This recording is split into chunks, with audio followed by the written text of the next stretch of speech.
Hey, friend, welcome to She Said podcast. Okay, let's kick off this episode with a question. Have you ever been working so hard on something that you love, that you absolutely, truly love, and suddenly you found yourself wondering, should this be more? Maybe more visible, more profitable, more impressive? And if it isn't, what does that say about you? If you've ever felt that quiet pressure to justify the things that matter most to you, friend, this episode is for you. I'm your host, Laura Cox Kaplan, and I created this podcast, She Said podcast, to help women thrive by building influence from the inside out. I am so excited to welcome you here today. Okay, so we spent the past couple of weeks talking a lot about goal setting. In episode 349, which was our first episode for 2026, I talked about the importance of scaffolding around your goals and why that matters in terms of making your goals stick.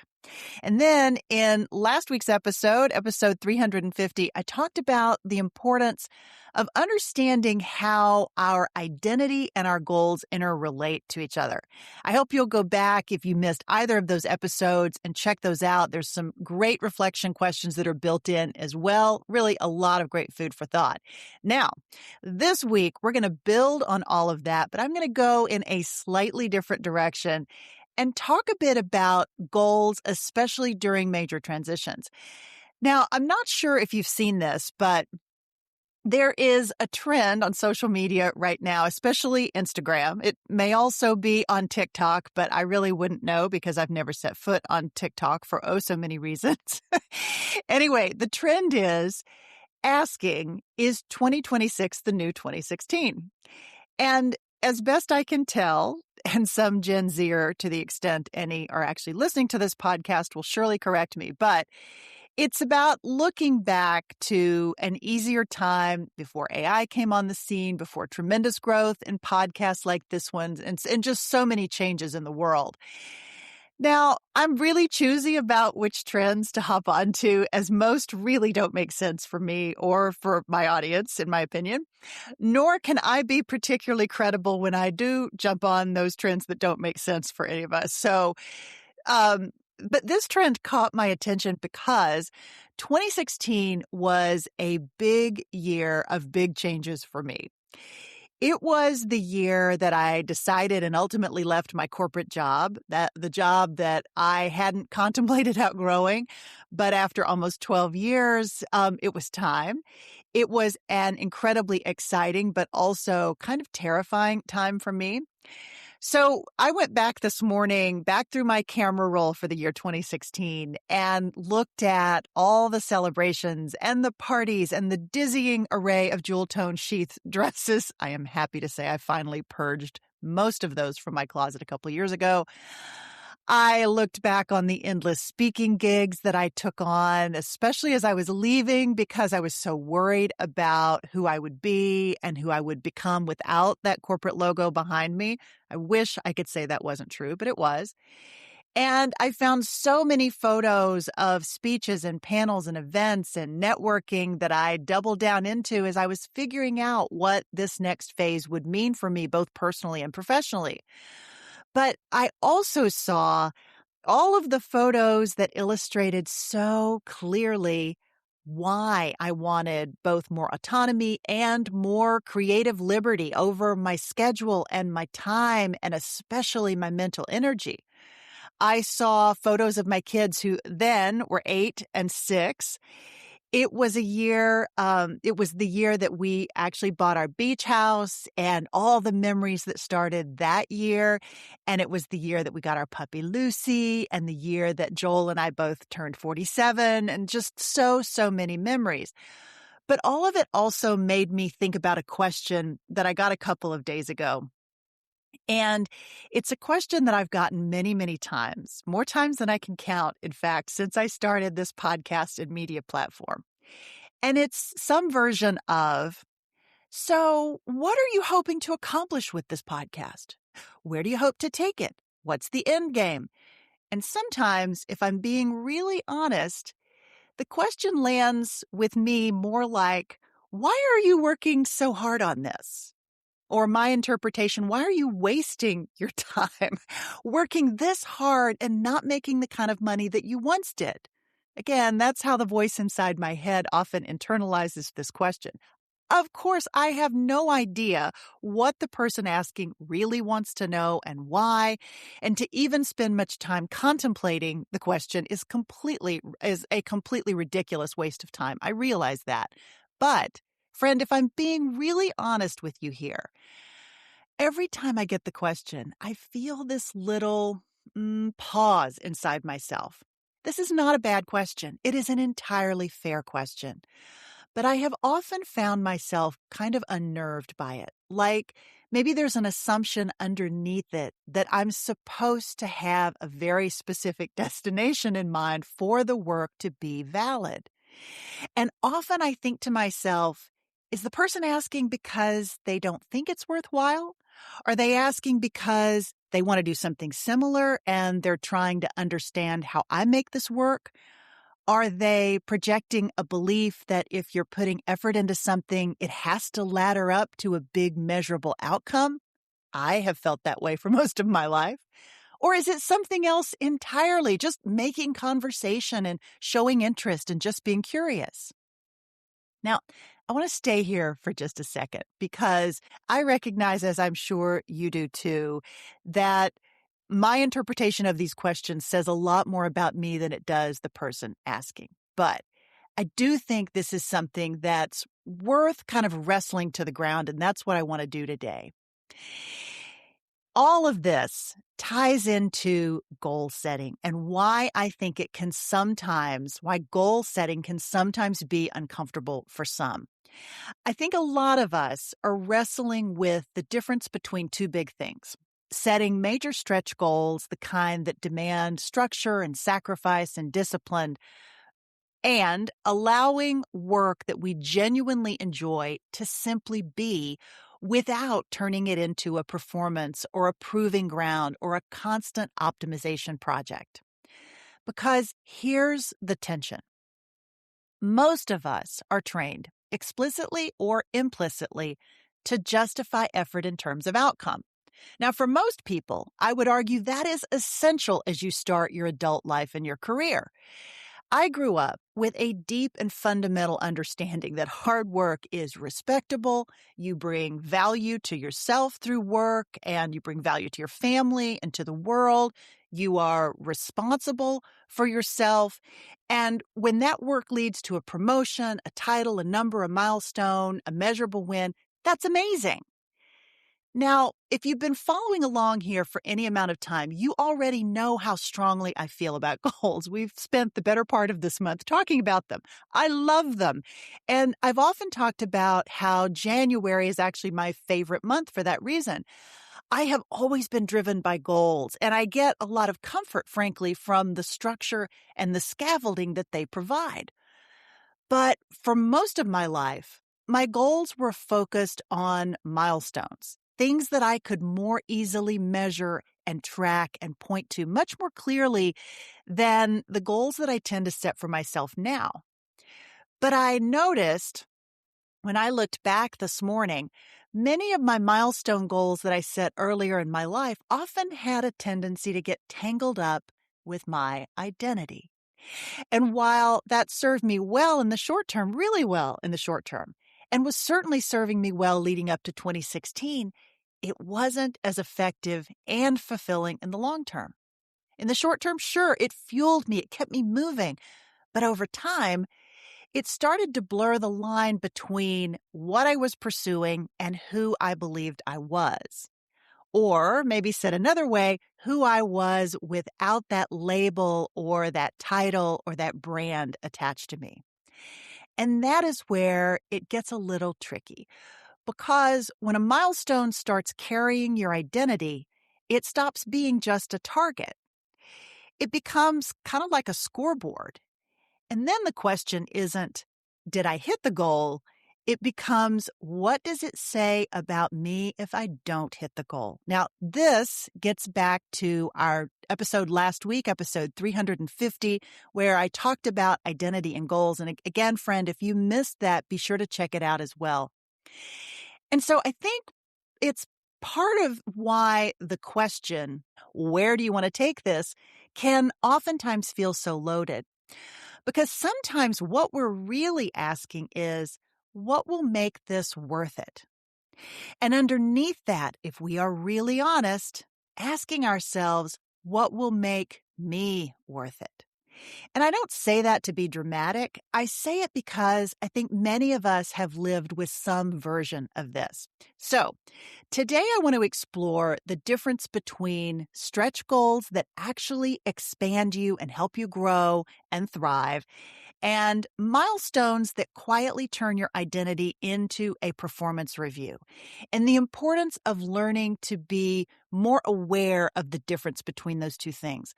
Because this is a trap that shows up, I think, especially for ambitious people, especially for high performers, and especially for women who are so capable and used to figuring it out. You can start treating the thing that you love like it's only valuable if it becomes something bigger, more public, more profitable, more impressive, and you can accidentally turn really meaningful, important work into a pressure cooker. So today I want to explore this a bit further. As I said, how do you know when a stretch goal is a healthy challenge versus when it's actually crowding out the very reason why you started? How do you stay committed and disciplined without turning everything you love into a test of your worth? And what if some of the best work you'll ever do isn't a ladder, but maybe a space that you return to, a practice, a place where you become more yourself?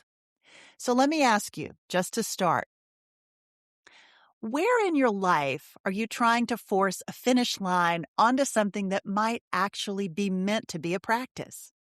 Now, if that question hits, stay with me here.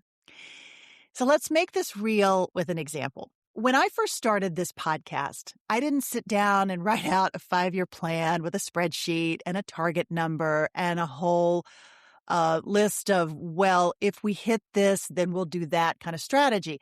I started it because I felt pulled to the conversations, because I was curious, because I wanted to build something that felt really meaningful, and because I wanted a space where women could hear other women say the things that we often don't say out loud or talk about. Because I wanted to create something that I felt was missing, something that I needed and that I thought others might need too. And I also wanted the space to explore some concepts that I felt were really critical to women's leadership development, but that weren't always talked about in a way that resonated with me. And I felt like lots of other women were probably feeling the same way. But over time, especially as this podcast grew, that's when those questions that I mentioned earlier started to come more often. What are you building? Where is it going? What are you hoping it becomes? All fair questions, by the way. And here's what I noticed. When we aren't attuned to this, those questions can have a tendency, if we let them, to move you out of meaning and into measurement, out of the place you are really supposed to be and maybe into something else. We can interpret those questions and let them lead us from something that was a practice and turn it into something that becomes more of a performance. This is where it's so important to understand and really develop a framework that you can use to evaluate whether something's helping you thrive, regardless of the level of achievement that might be attached to it. Okay, so I've developed a few questions that I started asking myself that might be helpful to you here. The first is this bringing energy, joy, gratitude, and curiosity? Or is it mainly pressure and dread, or that low-level anxiety that sits or weighs on your chest? Then do I feel absorbed in this, like time passes and I'm really in it? Or am I grinding through it, forcing it, and resenting it much of the time? And then is this deepening my connections with the people I love, with my community, with an audience, with myself? Or is it pulling me away and maybe making me less available to those people and to those connections? And then does this feel aligned with what matters to me? Does it feel like I'm making a contribution, or does it feel like I'm just trying to prove something? And then do I feel a sense of accomplishment? Am I building competence? Am I learning and growing? Does it help me maybe move something forward? And so, as you contemplate those questions, let me tell you what I've learned the hard way. Sometimes we set stretch goals that over index on accomplishments, but that quietly drain the other four categories. And when that happens, the goal might still work in the short term, but the long term cost is very real. Because if you're achieving at the expense of joy and engagement and relationships and meaning, you're not thriving, you're performing. Another thing is that sometimes your answer to the questions is actually both. So it means you have to dig deeper into understanding where the emotion is actually coming from. And that requires you to ask yourself, what am I actually feeling about this goal? What's driving it? Is it joy, meaning, curiosity, or is it fear, comparison, and pressure? And here's a big one. Am I chasing this goal because it's mine or because I want to feel safe in someone else's expectations? Okay, closely related to that is intention. What do I want this goal to do for me? Not on paper, but in my life. Is the intention to create structure, to build consistency, to make space for creativity, to serve, to grow? Or is the intention, if I'm being honest, to prove that I'm legitimate? And then finally, how am I approaching this goal? What's the mindset that I'm engaging here?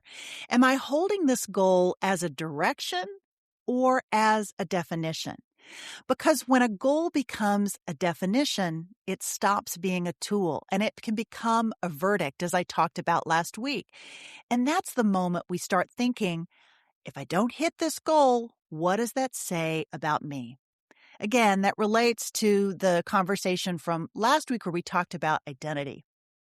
So the recalibration that I have been practicing that you might find helpful is that a healthy stretch goal should support you in ways that help you thrive, not cannibalize it. And you can test that with the framework that I just shared, all those questions. Okay, now as you're listening today, I want you to take just a minute and think about one of the goals that you're carrying into this year, just one, and run it through the following questions. Does this give me energy or drain it? Do I feel engaged or obligated? Does it support relationships or steal from them? Does it feel meaningful or is it performative? Is it realistically achievable in a way that builds confidence through growth and competence? And then ask, what emotion is driving this goal right now? What do I want this goal to create in my life? Am I treating this as a practice or a verdict? And if you realize as you ask yourself those questions, oh, wow, this is really taking away from my ability to thrive, here is the small pivot. Ask yourself, what would this goal look like if it were designed to support thriving, not just achieving? Maybe the goal stays the same, but maybe the timeline changes. Maybe the goal stays the same, but the rules become more humane. Maybe the goal becomes a practice rather than a pressure cooker, because the win isn't just hitting milestones. The win is building a life where your goals actually help you become more of yourself, not less. Okay, there are two kinds of stretch goals, and they can look identical on the outside. Same ambition, same effort, same wow, good for you energy from other people. But internally, they feel completely different. Okay, type 1. They expand you and support your thriving. They may require discipline and structure, yes, but they don't require you to abandon yourself. And then type 2, these goals might move you forward, but they also pull energy out of the rest of your life. And they come with a soundtrack, typically. If I don't do this, I'm falling behind. If I don't do this, I'm not legitimate. If I don't do this, it means something about me. And the sneaky part is these goals often get praised a lot because the outside world loves outcomes and unapologetic focus and drive. But your nervous system knows the truth. You're achieving, but you're also more irritable, more depleted, less present, less connected. Okay, but let me get real here. Sometimes in certain seasons, that is absolutely what's required. But let me reiterate one key point. A goal that requires you to betray your well-being isn't a stretch goal, it's a strain goal. And what's most important here is to recognize it's often less about the goal and more about the way you're approaching the goal, what your mindset looks like as you're approaching that goal. And knowing the difference is really, really important. I feel so strongly about all of this because I have gotten this wrong and I've also gotten it right. And often in the same season, I'd venture to say that we've all been there. And I don't even regret the times when I got it wrong. Frankly, in different seasons, that was necessary and it was part of growth and learning. And so I honestly don't regret it, but it was seasonal. There have also been seasons with this podcast where I've thought, okay, I should be doing more episodes, more content, more platforms, more output. And often these were inspired because I got that question, what are you doing with this? Why aren't you doing more X or Y or Z? Not because anyone was demanding it. It was much more subtle than that. It felt like more of a cultural script that whispers, if you're doing something worthwhile, you should be maximizing it more. And I remember noticing how my creative process would often start to change. I wasn't always recording from curiosity. I was recording from pressure. And frankly, the content might have looked the same or fine from the outside, but inside, something shifted. And I knew what I was creating wasn't as deep or as meaningful because I was simply too overwhelmed to ask myself, what do I want to explore? What will be most beneficial to my listener? What do I know and what have I experienced that might help meet her right where she is? Instead, I was asking, what will perform? What will get likes and clicks? And being really obsessive about those things. And honestly, friend, there's nothing wrong with that. But to be really impactful in the way that I hoped that this content would be, it has to take a back seat to the bigger goal of connection in order for me to really thrive. Okay, another very revealing question to ask yourself. If I didn't tell anyone what I was doing, would I still want to do it and why? Now, that is a great level-setting question to help you dig into your why. It's great information for you to really mull over and think about the reasons why you're doing what you're doing. Okay, now here's the part that we cannot skip. We have to talk about the season that you're in because it matters a lot. Goals don't live in a vacuum. They live in your real life. And when you're in a season where you're trying to put food on the table, you're trying to pay the rent, you're taking care of small babies, you're building stability, your brain is in a very different place. Your nervous system is in a different place. You're not asking the same kinds of questions of yourself, most likely. You're probably not setting the same kinds of goals. I have been there, friend, especially when I first started out. Now, not to give you the wrong impression, I was not in danger of starving. There were more than enough free cocktail receptions on Capitol Hill when I first started that I could creatively finagle my way into a quick meal. But I remember that season, and I remember what it felt like mentally. You're scanning for opportunity. You're working hard. You're trying to get established. And the goals are often about security. And in that season, a big title and a paycheck aren't shallow goals. They're actually stability goals. For me, they were financial stability goals that were extremely important to me. They were survival goals. But what I noticed was that as my season in life shifted, so did what I needed from the work and from the time that I was investing in it.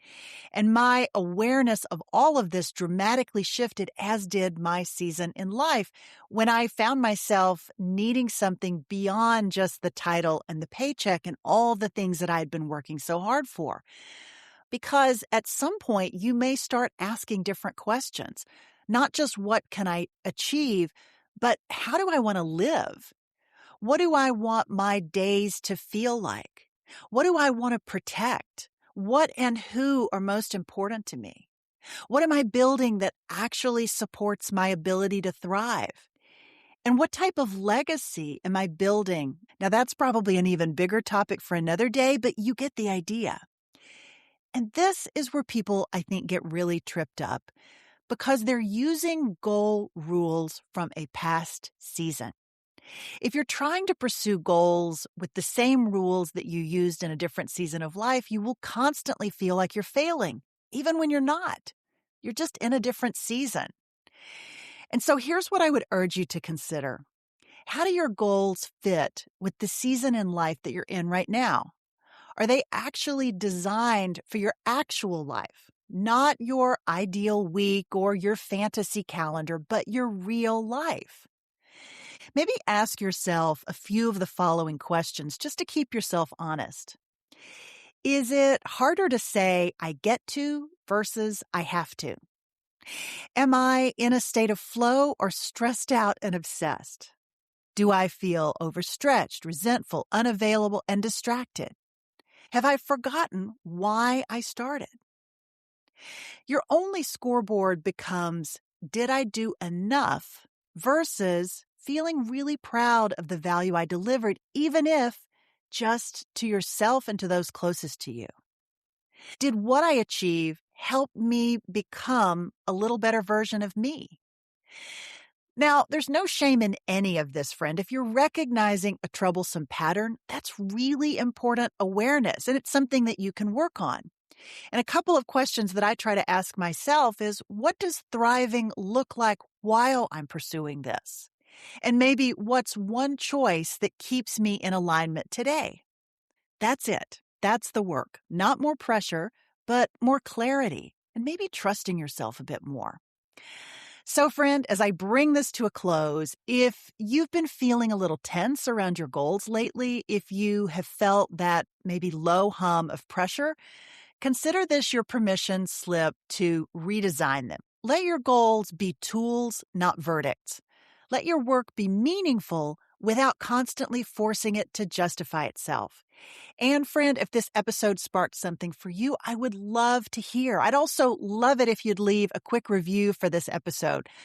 And I'd also love to know, what goals are you redesigning for yourself right now and why? And what would it look like to pursue those goals in a way that supports your thriving, not just your output? As always, friend, thanks so much for being here. I'll see you again next week. In the meantime, remember, this is She Said, podcast, a weekly production of She Said Media. I'm Laura Cox Kaplan. Take care.